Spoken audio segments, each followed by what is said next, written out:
Friends ఇప్పుడు మీరు చూస్తున్న బోర్ వచ్చి 160 అడుగుల వరకు తీయడం జరిగింది. ఇందులో మనం కొత్త మోటార్ అయితే దించుతున్నాం. కొత్త మోటార్ వచ్చి 140 ఫీట్ వరకు కూడా దించడం జరుగుతుందనమాట.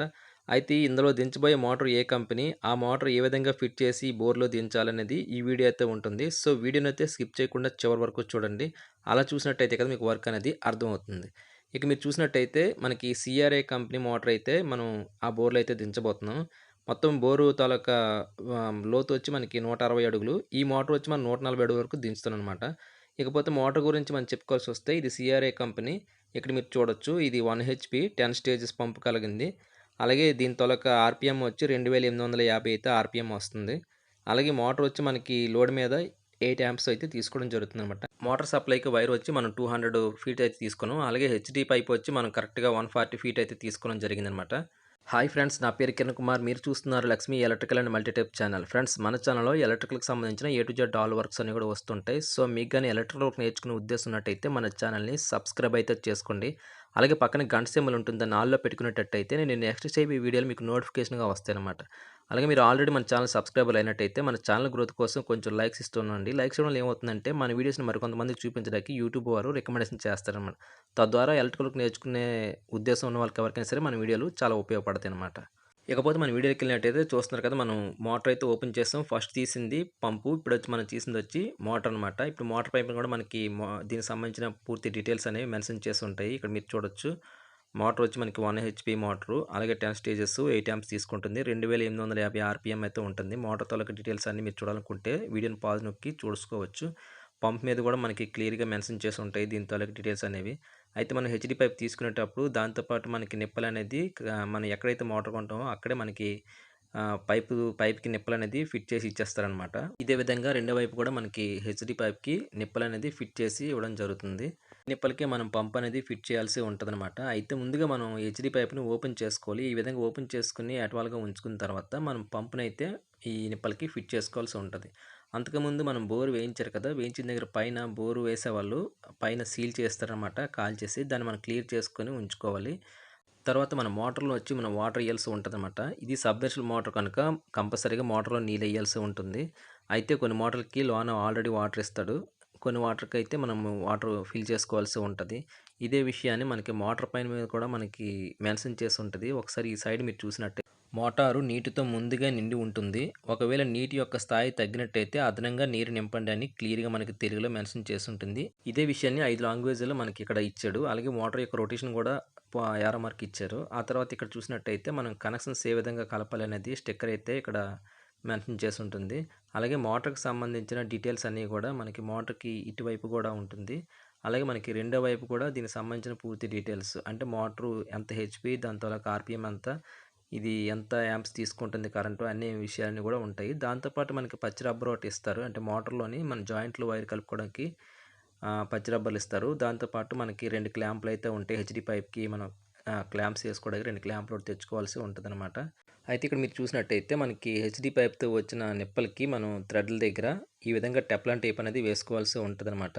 దానిపైన సెల్లార్ గమ్ అనేది రాయాల్సి ఉంటది. ఈ విధంగా వేసుకున్న తర్వాత దీనికి కప్లింగ్ బ్రష్ అనేది ఎక్కించుకోవాల్సి ఉంటదనమాట. ఈ ప్లేస్‌లో చాలామంది ఒక్కొక్కసారి థ్రెడ్ కూడా వాడుతుంటారు. అంటే రోప్ అనేది వాడుతుంటారనమాట.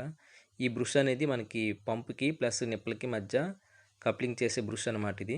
ఈ విధంగా మనం ఈ బ్రష్‌కి కూడా మనం టెఫ్లాన్ టేప్ అనేది వేసుకొని పైన మనం దీనికి సెల్లార్ గమ్ అనేది రాసుకోవాలనమాట. ఈ విధంగా మనం తయారు చేసుకున్న తర్వాత దీనికి మనం పంప్ అనేది ఫిట్ చేసుకోవాల్సి ఉంటది.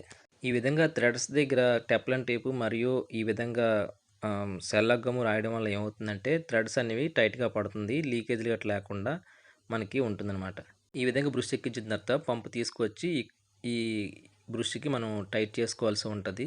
ఇక్కడ పైప్ రెంచులేసి ఫుల్ టైట్ అనేది వేసుకోవాలి. చూస్తున్నారు కదా! ఒకేసారి కప్లింగ్ బ్రష్ అనేది ఇటు నిప్పలకి, అటు పంప్‌కి మధ్య టైట్ అయిపోతుందనమాట. తర్వాత మనం మోటార్‌లో నీళ్ళు నింపుకున్నాం కదా! నీళ్ళు నింపుకున్న మోటార్‌ని తీసుకొచ్చిన తర్వాత పైన మనకి థ్రెడ్‌ల దగ్గర సీల్ ఇస్తాడు. ఈ సీల్ ఓపెన్ చేసుకోవాలి. అలాగే మనం పంపు బిగించడానికి ఇక్కడ 4 స్టడ్‌లకి 4 నట్లుంటాయి. ఈ 4 నట్లని మనం ఓపెన్ చేసుకోవాల్సి ఉంటదనమాట. ఈ 4 నట్లకి మనం పంపు సిట్టింగ్ అనేది ఫిట్ చేసి మళ్ళీ నట్లనేవి టైట్ చేసుకోవాల్సి ఉంటదనమాట. ఫ్రెండ్స్, ఇంకా మన ఛానల్‌ని మీరు సబ్స్క్రైబ్ చేసుకోలేనట్టయితే సబ్స్క్రైబ్ అయితే చేసుకోండి. పక్కన గంట సింబల్ ఉంటుంది. దాన్ని ఆల్‌లో అయితే పెట్టుకునేటట్టయితే నేను నెక్స్ట్ వీడియోలు మీకు నోటిఫికేషన్‌గా వస్తాయనమాట. అలాగే మీరు ఆల్రెడీ మన ఛానల్ సబ్స్క్రైబర్ అయినట్టయితే మన వీడియోస్ కొంచెం లైక్స్ ఇస్తుండండి. వీడియో అయితే చాలామంది చూస్తున్నారు. బట్ లైక్ అయితే ఇవ్వట్లేదు. లైక్ ఇవ్వడం వల్ల ఏమవుతుందంటే మన వీడియోస్‌ని మరికొంతమంది చూపించడానికి యూట్యూబ్ వారు రికమెండేషన్ చేస్తారనమాట. సో, లైక్స్ ఇస్తూ ఉండండి. చూస్తున్నారు కదా! ఇక్కడ మనం మోటార్‌కి ఇచ్చిన బోల్ట్‌లు అయితే ఓపెన్ చేసాం. అలాగే పంప్‌కి ఇచ్చిన కవర్ అయితే ఓపెన్ చేసుకున్నాం. ఇక్కడ బాగా గమనించాల్సిన విషయం ఏంటంటే మోటార్‌కి వచ్చిన సాఫ్ట్ అనేది ఈ పంప్‌లో ఉండే బుష్‌లోకి కరెక్ట్‌గా సిట్టింగ్ అవ్వాలి. ఈ సిట్టింగ్ కరెక్ట్‌గా చూసుకోవాలి. ఇక్కడ వేలనేవి మనకి నలిగిపోవడానికి అవకాశాలుంటాయి. జాగ్రత్తగా చూసుకొని మోటార్‌లోని కరెక్ట్‌గా ఈ పంప్ అనేది ఫిట్ అయ్యే విధంగా చూసుకోవాల్సి ఉంటదనమాట. ఈ విధంగా పంప్‌ని ఫిట్ చేసుకున్న తర్వాత 4 పక్కల ఇచ్చిన 4 బోల్ట్‌లు మనం టైట్ చేసుకోవాలి ఆపోజిట్ డైరెక్షన్‌లోని. తర్వాత మనకి మోటార్ నుంచి వచ్చే వైర్ వచ్చి ఓపెన్ చేసుకోవాల్సి ఉంటది.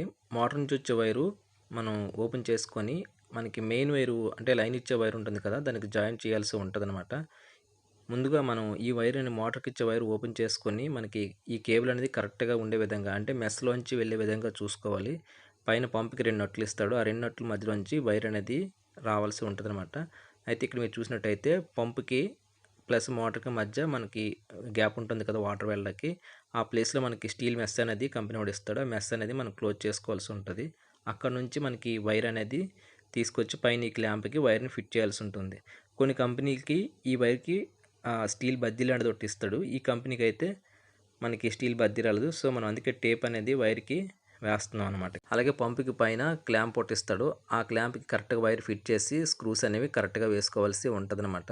అయితే మనం ముఖ్యంగా వైర్‌కొచ్చి జాయింట్ చేసుకోవాల్సి ఉంటుంది. మనకి పైనుంచి వచ్చిన కేబుల్ వైరు అంటే పవర్ సప్లై ఇచ్చిన వైరుని ప్లస్ మోటార్ నుంచి వచ్చిన వైరు 2 కూడా జాయింట్ చేయాల్సి ఉంటది. ఇక్కడ ఏ కలర్‌కి ఆ కలర్ ప్రకారంగా జాయింట్ అనేది చేసుకోవాలి. ఈ జాయింట్ అనేది ఈ వర్క్‌లో కీలకం అనమాట. ఎందుకంటే మోటార్‌తో పాటు ఈ జాయింట్ కూడా వాటర్‌లోకి వెళ్ళిపోతుంది. ఏమాత్రం వాటర్ చెమ్మ అనేది జాయింట్‌లోకి వెళ్ళినా ఎక్కువగా షార్టేజ్ అయిపోవడానికి, అలాగే మనం వాటర్ పట్టుకుంటే షాక్ కొట్టడానికి అవకాశాలుంటాయి. సో, మనం ఈ జాయింట్ అనేది కరెక్ట్‌గా ఇచ్చినట్టయితే మోటార్‌కి లైఫ్ వస్తుందనమాట. ఈ జాయింట్ ఎలా ఇవ్వాలంటే ఏ కలర్ కోడ్ ప్రకారం ఆ కలర్ కోడ్‌కి జాయింట్ అనేది వేసుకోవాల్సి ఉంటది. ఇక్కడ మీరు చూడొచ్చు ఫస్ట్ జాయింట్ కలుపుకున్న తర్వాత దానిపైన ముందుగా మనం పచ్చి రబ్బర్ అయితే వేసుకున్నాం. ఇదే విధంగా కలర్ కోడ్ ప్రకారం యెల్లోకి యెల్లో, రెడ్‌కి రెడ్, బ్లూకి బ్లూ ఏ కలర్‌కి ఆ కలరు జాయింట్ అనేది వేసుకోవాల్సి ఉంటుంది. అయితే ఈ జాయింట్లనేవి ముఖ్యంగా గమనించాల్సిన విషయం ఏంటంటే, పక్కపక్కనే రాకూడదు. ఒకటి పైన, రెండోది సెంటర్‌లో, మూడోది చివర వచ్చే విధంగా జాయింట్లు దూర దూరంగా ఉండే విధంగా కరెక్ట్‌గా మార్కింగ్ చేసుకొని, జాయింట్స్ అనేవి మనం వేసుకోవాల్సి ఉంటదనమాట. ఈ విధంగా ఉండడం వల్ల ఏమవుతుందంటే, వాటర్‌లోకి వెళ్ళిపోయినప్పుడు ఏమాత్రం చెమ్మ లోనకెళ్ళినా షార్టేజ్ అవ్వడానికి అవకాశాలుంటాయి. చెమ్మ వెళ్ళకుండా ఉండాలంటే మనం ఈ విధంగా పచ్చి రబ్బర్ అనేది కరెక్ట్‌గా జాయింట్‌లో వేసుకొని, అలాగే మనం పీవీసీ టేప్ అనేది జాయింట్ల దగ్గర కరెక్ట్‌గా వేసుకునేటట్టయితే మనకి జాయింట్‌లోకి వాటర్ అనేది ఎళ్ళదనమాట. చూస్తున్నారు కదా! మనం వీడియోలో చూపించే విధంగా 3 వైర్లు కూడా జాయింట్ అనేది చేసుకున్నాం. వాటిపైన పచ్చి రబ్బర్ ఏసాం. పచ్చి రబ్బర్ పైన మళ్ళీ మనం పీవీసీ టేప్ అనేది వేయడం జరుగుతుంది. ఈ విధంగా పీవీసీ టేప్ అనేది కరెక్ట్‌గా వేసుకున్నాక మళ్ళీ మనం పచ్చి రబ్బర్ తోటి టేపింగ్ అనేది చేసుకోవాల్సి ఉంటదనమాట. అంటే మనం కట్ చేసిన వైర్లు 3 వైర్లు కలిపి ఒక కేబుల్ ఏ విధంగా ఉంటుందో అలాగే ఉండే విధంగా మనం పచ్చి రబ్బర్ అనేది పైనుంచి కింద వరకు కూడా ఏసుకోవాలమి. అలా వేసుకున్న తర్వాత దానిపైన మళ్ళీ మనం పీవీసీ టేప్ అనేది కరెక్ట్‌గా వేసుకోవాల్సి ఉంటుందన్నమాట ఇన్సులేషన్‌గా. ఈ విధంగా మనం కనెక్షన్ వేసుకున్న తర్వాత శుభ్రంగా టేపింగ్ అనేది చేసుకోవాలి. చూసారు కదా! ఒక కేబుల్ ఎలా ఉంటుందో అదే విధంగా ఉండాలి. ఈ విధంగా కనెక్షన్ కలుపుకొని జాయింట్ వేసుకున్న తర్వాత మనకి హెచ్‌డీ పైప్ ద్వారా వైర్ అనేది జాగ్రత్తగా ఉండడం కోసం అక్కడక్కడ టేప్స్ అనేవి వేసుకోవాల్సి ఉంటది. ఇక్కడ మీరు చూడొచ్చు. ఈ విధంగా టేప్ అనేది జాగ్రత్తగా వేసుకోవాలి. మనకి ఇక్కడ జాయింట్ వచ్చింది కదా! జాయింట్ పైన దగ్గర దగ్గర టేప్స్ అనేవి గట్టిగా వేసుకోవాలి. ఎందుకంటే మనం పైనుంచి కిందకి మోటార్ ఒగ్గినప్పుడు గానీ, లేదంటే ఎప్పుడైనా మోటార్ కంప్లెయింట్ వచ్చినప్పుడు పైకి లాగినప్పుడు గానీ, మనకి జాయింటు వీడిపోకుండా ఉంటుందనమాట. సో, జాయింట్ పైన అనేది మనం ఖచ్చితంగా గట్టి టేప్ ఏసుకోవాల్సి ఉంటది. అలాగే మన మోటార్‌కి, పంప్‌కి మధ్య స్టీల్ మెష్ ఇచ్చారు కదా! రాళ్ళు, ఇసుక, పెక్క వంటివి మనకి పంపులోకి వెళ్ళిపోకుండా ఉండడం కోసం ఆ స్టీల్ మెష్‌తో పాటు మనం పైన ఈ ప్లాస్టిక్ మెష్ కూడా వేసుకోవాల్సి ఉంటది. ఈ ప్లాస్టిక్ మెష్ ఊడకుండా పైన టేపింగు మరియు ప్లాస్టిక్ వైర్‌తో కూడా గట్టిగా కట్టుకోవాల్సి ఉంటదనమాట. ఈ విధంగా ఉండడం వల్ల మనకేమవుతుందంటే బోర్‌లో ఉండే ఇసుక, పెక్క వంటివి పంపులోకి వచ్చి పంపు పట్టేయడం ఇటువంటి కంప్లెయింట్స్ అనేవి రాకుండా ఉంటుందన్నమాట. చూసారు కదా! 2 వైపులా మనం టేపింగ్ చేసుకున్నాం. అంతేకాకుండా ప్లాస్టిక్ తాడుతోటి ఇక్కడ గట్టిగా కట్టుకోవడం జరుగుతుంది. ఎందుకంటే టేప్ అనేది వాటర్‌లోకెళ్ళాక మనకి ఓపెన్ అయిపోవడానికి అవకాశాలుంటాయి. సో, అటువంటి ప్రాబ్లమ్స్ రాకుండా ఉండాలంటే మనం ప్లాస్టిక్ తాడుతో కూడా నీట్‌గా ఈ విధంగా మెష్‌కి కట్టుకునేటట్టయితే మెష్ అనేది మనకి స్ట్రాంగ్‌గా ఉంటుందన్నమాట. ఈ విధంగా రెడీ అయిన మోటార్‌ని మనం బోర్‌లోకైతే దించడం జరుగుతుంది. ఇక్కడ మనం బోర్‌లో దించేటప్పుడు ముఖ్యంగా మనం గమనించాల్సిన విషయం ఏంటంటే జాగ్రత్తగా దించాల్సి ఉంటది. అంతే కాకుండా మనకి 140 ఫీట్ వరకు మనం మోటార్ అయితే దించుదాం అనుకుంటున్నాం కదా! ముందుగా మనం 100 అడుగుల వరకు మోటారు దించాము. ఇక్కడ మీరు చూడొచ్చు 100 అడుగుల దగ్గర క్లాంప్ అయితే వేసుకుంటున్నాం. బోర్‌లో మోటార్ దించేటప్పుడు పూర్తిగా దించకుండా ముందుగానే సగం దించి ట్రయల్ యేసుకొని ఓకే అయిన తర్వాత మిగతా సగభాగం దించుకోవాల్సి ఉంటది. అయితే ఇక్కడ మీరు చూసినట్టయితే కంట్రోల్ ప్యానెల్‌కి సంబంధించి డీటెయిల్స్ కూడా ఇక్కడ ఉంటుంది. మోటార్ సంబంధించిన డీటెయిల్స్ కూడా కంట్రోల్ ప్యానెల్ పైన మనకి మెన్షన్ చేసి ఉంటుంది. అయితే మనం ముందుగా కనెక్షన్స్ అయితే కలుపుతాము. ఒకసారి కంట్రోల్ ప్యానెల్ లోన ఎలా ఉంటుందో చూడాల్సి వచ్చినట్టయితే ఇక్కడ మీరు చూడొచ్చు ఓపెన్ చేశాను. లోన 2 కెపాసిటర్లు ఉంటాయి. ఈ పక్కన మీరు చూడొచ్చు. అలాగే మనకి ఇటువైపు చూసినట్టయితే కాంటాక్టర్ ఉంటుంది. ఈ కాంటాక్టర్ కిందన మనం చూసినట్టయితే ఇక్కడ టెర్మినల్ ప్లేట్ ఉంటుందన్నమాట. ఈ టెర్మినల్ ప్లేట్ వచ్చి మనకి ఫేస్ న్యూట్రల్ అలాగే మోటార్ నుంచి వచ్చే లైన్స్ అనేవి ఇక్కడే కలపాల్సి ఉంటుంది. ఇకపోతే మన కెపాసిటర్‌కి వచ్చినట్టయితే మనకి గ్రీన్ కలర్‌లో కెపాసిటర్ స్టార్టింగ్ కెపాసిటర్ ఇది 100/120 ఉంటుందన్నమాట. అలాగే మనం రన్నింగ్ కెపాసిటర్ చూడొచ్చు. ఇటువైపు ఉన్నది రన్నింగ్ కెపాసిటర్. అదొచ్చి 55 ఎంఎఫ్‌డి కెపాసిటర్ అయితే వస్తుందన్నమాట. ఈ విధంగా మనకి లోన్ ప్యానెల్ బోర్డ్ అనేది ఉంటుంది. అలాగే మనం ఇటువైపు చూసినట్టయితే ఈ పైన ఉన్నది ఎంసీబీ మనకి 2 ఆన్ ఆఫ్ స్విచ్లు. అలాగే ఇటువైపు చూసినట్టయితే యాంప్స్ మీటర్ అనమాట. ఇక్కడ మీరు చూడొచ్చు. మనకి ఇది ఎంసీబీ అనమాట. ఈ 2 ఆన్ ఆఫ్ స్విచ్లు. ఆ పక్కన ఉన్నది యాంప్స్ మీటర్ అనమాట. ఈ విధంగా మనకి లోన ప్యానెల్ బోర్డ్ అనేది ఉంటది. కనెక్షన్స్ అని మనం ఇక్కడ టెర్మినల్ ప్లేట్ ఇచ్చాడు కదా! ఈ టెర్మినల్ ప్లేట్ దగ్గర కనెక్షన్స్ అనేవి కలుపుకోవాల్సి ఉంటుంది. టెర్మినల్ ప్లేట్ పైన క్లియర్‌గా మనకి కలర్ కోడ్ ప్రకారంగా మనకి మెన్షన్ చేసి ఉంటుంది.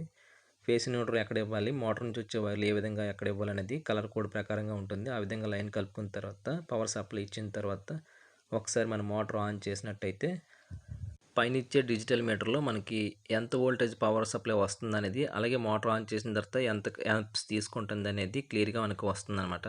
ఇక్కడ మీరు చూడొచ్చు వాటర్ అయితే మనకి ప్రెజర్‌తో ఫుల్ ప్రెజర్‌తో వస్తుంది. ఈ విధంగా మనం హాఫ్ అన్ అవర్ తర్వాత ట్రయల్ ఏసి చూసుకున్న తర్వాత ఇంకా బోర్‌లోకి మిగతా 40 ఫీట్ కూడా దించడం జరిగింది. బోర్ యొక్క లోతు వచ్చి మనకి 160 అడుగులు అయినప్పటికీ మనం మోటార్ వచ్చి 140 అడుగుల వరకే దించడం జరిగింది. కిందన ఒక 20 అడుగులనేవి విడిచిపెట్టడం జరిగింది. ఇలా ఎందుకంటే ఎప్పుడైనా సరే బోర్ కొలాప్స్ అయినప్పుడు మోటార్ అనేది ఇరుక్కుపోకుండా ఉంటుందన్నమాట. కిందన ఒక 10 ఫీట్స్ గానీ, 20 ఫీట్స్ గానీ విడిచిపెట్టినట్టయితే మనకి ఇన్ ఫ్యూచర్‌లో మోటార్ ఇరుక్కుపోయే అవకాశాలు తక్కువగా ఉంటాయి. ఓకే ఫ్రెండ్స్, ఈ వీడియోపై మీ అభిప్రాయం ఏంటో కామెంట్ సెక్షన్‌లో తెలియజేయండి. డౌట్లు ఏమైనా ఉన్నట్టయితే నన్ను అడిగినట్టయితే వీలైనంత త్వరగా నేను మీకు రిప్లై ఇవ్వడానికైతే ప్రయత్నిస్తానన్నమాట. అలాగే నేను ఈ వీడియోలో చెప్పే విధానం ఎలా ఉందో నాకు తెలియాలంటే మీరు మీ అభిప్రాయాన్ని కామెంట్ సెక్షన్‌లో తెలియజేయండి. అలాగే వీడియో గాని నచ్చినట్టయితే లైక్ చేయండి. అలాగే లైక్ చేసి మన వీడియోని షేర్ చేస్తూ ఉండండి. ఈ విధంగా చేయడం వల్ల ఏమవుతుందంటే మన వీడియోస్ మరికొంతమందికి చేరుతాయి. అలాగే ఎలక్ట్రికల్ వర్క్ నేర్చుకునే ఉద్దేశం ఉన్న వాళ్ళకి ఎవరికైనా సరే ఉపయోగపడతాయన్నమాట. వీడియోని చివరి వరకు చూసినందుకు థ్యాంక్ యూ. ధన్యవాదాలు.